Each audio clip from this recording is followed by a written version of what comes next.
My name is Julie. I was the first child my mom had while she was still figuring things out. She married my dad, Thomas, right after high school. They were in love, but didn't have much money, and that didn't work out for them. I was still a little kid when she met Richard, a man with lots of money and a fancy car. She left my dad, took me with her, and never looked back except to get the alimony checks. Richard seemed nice at first. He would bring me treats and let me play in his big office with shiny things. But Mom acted differently around him. She looked at me like I reminded her of a past she wanted to forget. One evening, I overheard them talking in the kitchen while I was supposed to be watching TV. Mom said, "She's too much like Tom," in a sharp tone. I didn't understand then, but it hurt to hear her talk like I was a problem. I loved my real dad, even though he lived in a small apartment across the city. Every moment with him was fun, whether we were playing ball in the park or eating cheap pizza. Mom's harsh words stayed with me, and she kept using them. Whenever I tried to help or do my schoolwork, she would say things like, "Can't you do anything right?" Dad was different. He would always tell me, "You're doing great, Julie," whenever I showed him my grades or drawings. He encouraged me to ignore anyone who said otherwise. Things with Mom and Richard got tougher when I started school. Mom cared a lot about appearances and always complained about my clothes and friends. She would compare me to other kids and criticize me for not fitting in. One day, after a particularly harsh scolding about my muddy shoes, I snapped back, saying, "At least Dad doesn't yell about a bit of dirt." Her slap was quick and stung my cheek before I even saw it coming. "Don't talk about your father like that," she hissed, her breath smelling of coffee and anger. I wanted to cry but held back, just like Dad taught me. That night, lying in bed, I promised myself I wouldn't let her see me cry or give her the satisfaction. When Mom announced she was pregnant again, the house felt different, like something was about to change, but maybe not for the better. Mom had that glow people talk about, but it never seemed to be for me. She told us one evening, rubbing her belly, "I'm having a baby with Richard. It's going to be perfect." Richard, always charming, added, "We'll need to redo the guest room to make it fit for a little princess." My heart sank when I realized they were talking about my room. I asked, "What about my room?" trying to stay calm. Mom gave me a tight smile and said, "You can move into the smaller room, Julie. It's only fair. The baby needs the space." The way she said it made it sound like there was no room for discussion.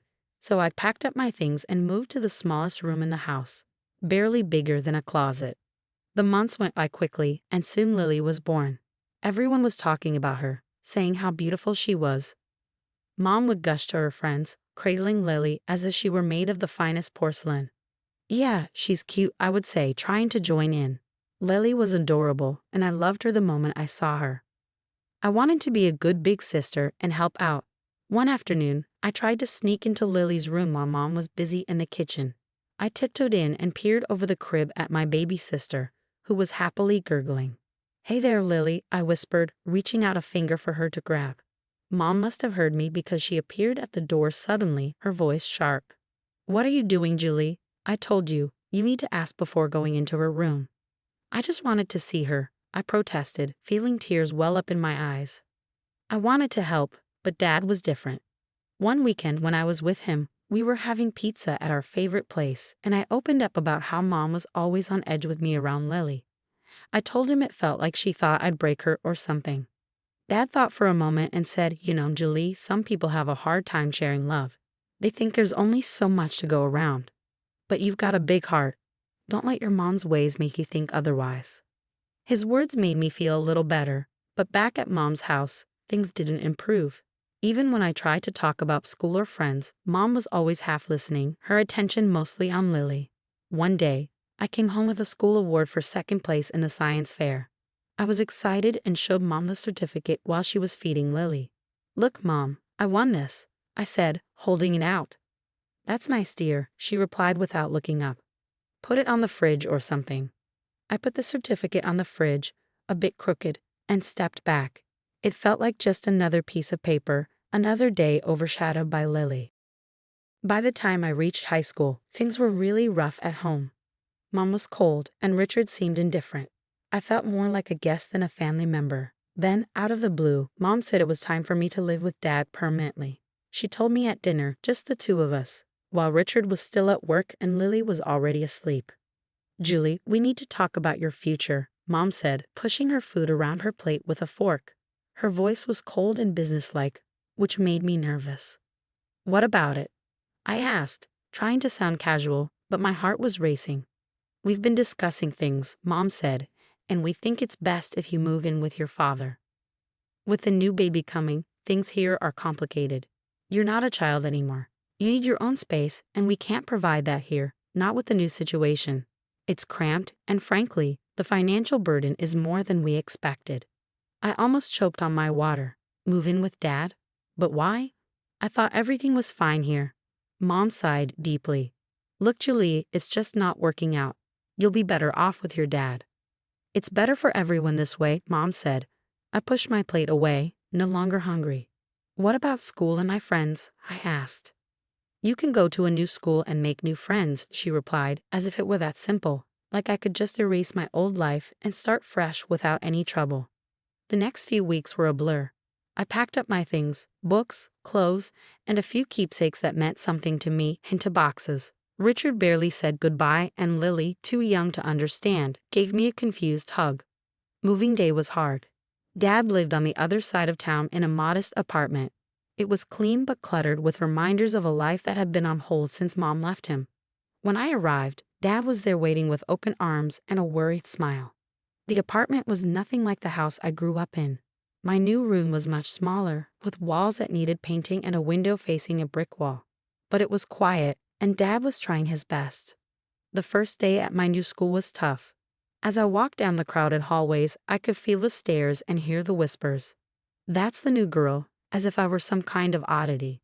In class, I kept to myself, doodling in my notebook to block out the murmurs. When the bell rang, I was the first to leave, not wanting to linger. At home, Dad noticed my mood. "How was school?" he asked, trying to sound upbeat. "It was fine," I lied, shrugging off my coat and dumping my bag by the door. "If it gets tough, you tell me, okay? We're in this together." "You're not alone, Julie," he said. His words meant a lot, but the loneliness I felt was deep and gnawing. It wasn't just about missing my old friends or the big house. It was about feeling unwanted and pushed out, like I was a burden. Adjusting to life at Dad's wasn't easy, but I knew if I didn't pull myself together, things would only get worse.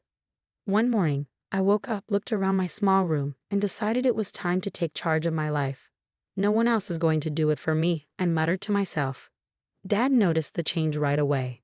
Over breakfast one day, he looked up from his coffee and said, "You seem more determined these days, Julie. What's on your mind?" I stirred my cereal, trying to find the right words. "I want to make something of myself, Dad. I don't want to end up stuck," I said. He nodded, a serious expression on his face. "I hear you, kiddo. So what's the plan?" "That big scholarship for top students, I'm going to get it," I declared, more to convince myself than him. Dad's smile was just the encouragement I needed. "If anyone can get it, it's you.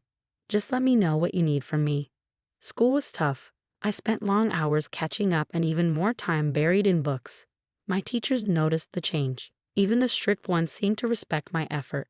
One day, Mr. Jensen, my math teacher, kept me after class.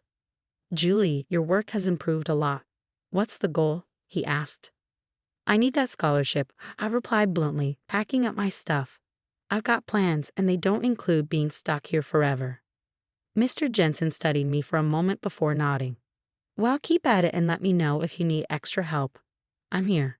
Making friends wasn't easy, but I found a few people who didn't mind that I wasn't always the life of the party. During lunch, I sat with Maria and Luke, two kids who weren't exactly popular but knew how to laugh. "So, Julie, you're like a library ninja now," Luke joked one day, nudging me as we sat down with our trays. I cracked a smile. "Yeah, gotta be stealthy if I want to snag the best study spots." Maria, her voice soft but sincere, said, "It's cool what you're doing, Julie. Most people wouldn't bother." As the days turned into months and the pressure built up with the approaching application deadlines, Dad was my rock. He was always there with a hot meal and a listening ear whenever the stress became too much. The day the scholarship letter arrived, my hands were shaking as I opened it. Dad was right there, holding his breath. I read the words with my heart pounding, and when I realized I had won, I let out a cheer so loud I'm sure the neighbors heard. I got it, Dad. I got it, I yelled, waving the letter like a victory flag. Dad swept me into a big hug, laughing and cheering with me. I knew you could do it, he said. A few months later, as I packed up my things for college, I felt ready. The future seemed bright, and for the first time, it felt like it was truly mine. I was leaving, but I was taking all the lessons, love, and hard-earned wisdom with me. After graduating with honors and starting a solid career, I felt like I was finally on stable ground. I was 28, doing well professionally, and had just started seeing a wonderful guy from work, Jack, who had been nothing but supportive. Then, out of the blue, my mom called. We hadn't spoken much since I moved out, but suddenly she was back with a request, or rather, a demand. Julie, your sister Lily is going to college in your city. We've paid her tuition and think it would be best if she stayed with you. Mom said, her tone making it clear this wasn't just a suggestion. I hesitated, remembering our strained relationship, but I wanted to believe things could be different. Okay, Mom, I'll help Lily out. It might be nice to reconnect, I said, trying to sound positive. Lily moved in a week later, and it was clear we were very different. She was always focused on her appearance and had high maintenance needs. On her first evening, she asked, "Can you make sure we have almond milk and kale? I'm on a special diet." "Sure, I'll add them to the grocery list," I replied, trying to be accommodating. But living with Lily was harder than I expected. She partied all the time, coming home at dawn with loud laughter, while I was anxious about work. One afternoon, Jack came over while Lily was getting ready for a night out. I noticed how she smiled at him a little too sweetly. After she left, Jack said, "Julie, I think Lily's got the wrong idea about me. She's been flirting." I felt a mix of anger and embarrassment. "Thanks for telling me, Jack. I'll talk to her." When I confronted Lily, she laughed it off. "Oh, come on, Julie. I'm just being friendly. Besides, can I help it if he likes me back?" "That's my fiancé, Lily. You need to respect that," I said firmly. Her laugh chilled me. "Julie, I'm used to getting what I want. I always have been." That was the last straw. I couldn't live like this, constantly feeling I had to guard my life from my own sister. "You need to find another place to live, Lily. This isn't working out," I told her firmly. She stormed out, slamming the door behind her. Within an hour, my phone rang. It was Mom, her voice cold and sharp. "You're such an envious girl, Julie. Can't stand to see your sister happy, can you?" "I just want respect, Mom. That's all," I replied, but it felt like talking to a wall. After that, things went quiet with Lily. I heard she dropped out of college and was living off her charm and social connections. I focused on my life with Jack, my work, and rebuilding my boundaries. 2 years later, things were going well for me. I was advancing at work, and life with Jack was great. Then I heard about Lily. She had dropped out and was getting married to a rich guy she'd met. Feeling a mix of curiosity and goodwill, I called home to offer congratulations. Mom answered, her voice as cold as ever. "Don't bother. We're not waiting for you at the wedding. It's for rich people only, and we don't need any beggars there." Her words cut deep. I tightened my grip on the phone, feeling the old sting of rejection. "Really, Mom? That's how you're going to be? What did you expect, Julie? You've always been the difficult one." "Just stay away," she said before hanging up. I stood there, the dial tone echoing in my ear. The hurt was real, but I wasn't going to let it break me. I later found out that Lily's wedding was lavish, with popular artists and actors. Life moved on for me too. Jack proposed, and suddenly I was planning my own wedding. Nothing extravagant, but filled with love and sincerity. I called Dad to share the news. "That's wonderful, Julie. I wouldn't miss it for the world," he said, his voice brimming with happiness.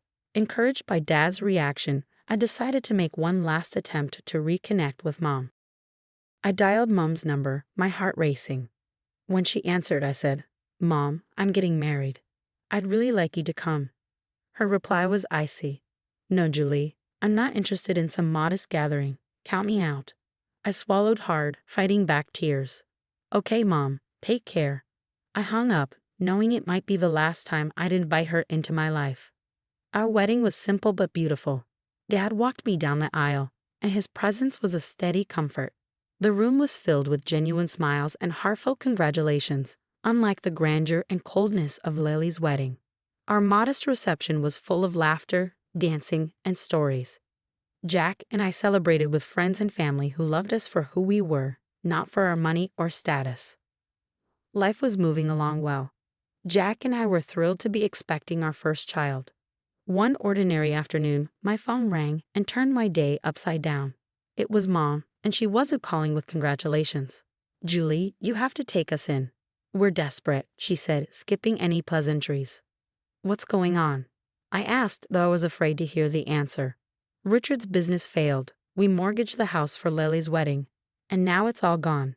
Lily's marriage is over, and her husband kicked her out, demanding money for her cheating," she explained, her voice full of panic. I took a deep breath, trying to process everything. "Okay, slow down. What exactly are you asking?" "We need a place to stay. All of us. We're coming to your house," she said as if it were obvious. Her demand hit me hard. "No, Mom, you can't just decide to move in with us. It doesn't work like that. You owe us after everything we've done for you," she snapped. I felt a surge of anger. "Oh, Mom, remember how you were when I needed you most? You pushed me out and chose everything over me. Now you expect me to open my doors?" Her voice rose. "You're being selfish, Julie. Where is your family spirit? I am your mother." "Being a mother doesn't mean making demands," I shot back. "It's not about debts." Her fury was palpable. "You'll regret this, Julie. I might even take you to court to get what I deserve." I laughed, though it was more from disbelief. "Go ahead and try. Dad was my guardian when you kicked me out. What will you claim? Your daughter wouldn't let you live off her after you threw her out." There was a pause, and I could almost hear her thinking. "This isn't over, Julie," she hissed before hanging up. After that call, life felt like a fresh start. Jack and I were busy preparing the nursery, picking paint colors, and assembling the crib. On a sunny Sunday morning, I was folding baby clothes and putting them neatly into the new dresser. Jack was busy drilling something while I was organizing baby things. He looked over with a smile and asked, "How's it going, Julie? Need any help?" "I got it, thanks," I said, running my hand over a tiny Wednesday, just thinking about everything. "It's really happening, huh?" "It really is. We're going to be parents," Jack said, his voice a mix of awe and nervous excitement. Then there was a knock at the door. Jack went to answer it while I continued organizing. I heard voices and Jack called out, "Julie, it's for you." I was surprised to see my dad at the door, holding a teddy bear and grinning. "Surprise," he said. "Dad, what are you doing here?" I asked, rushing over to hug him. "I wanted to see how my favorite daughter is doing," he said, handing me the teddy bear. "And I brought something for my future grandchild." "Thank you, Dad. It means a lot that you're here," I said, feeling emotional. Dad looked around at the baby furniture and books. "Looks like you're almost ready." "We're trying. It's a lot, but we're excited," I told him. Then I hesitated. "Dad, I had another call with Mom. It didn't go well." Dad's smile faded. I heard she wasn't pleased. "No, she wasn't," I said firmly, but I had to stand my ground. "We need peace here, for me, Jack, and the baby." The day passed with Dad sharing stories and giving us some amusing parenting advice. We enjoyed our time together. As the sun set, painting the sky in shades of orange and pink, we sat on the porch. Jack put his arm around me and I leaned into him. "Despite everything with Mom and the drama, I feel lucky we have each other," I said, looking at the fading light. "We're about to start this amazing new chapter, and I think it's going to be great." Jack kissed the top of my head. "It will be. We've got this, Julie." As night fell and Dad said his goodbyes, I felt a deep sense of contentment and readiness for the future. The challenges with Mom and the uncertainty of new beginnings had been tough, but they had led me to this moment surrounded by love and support.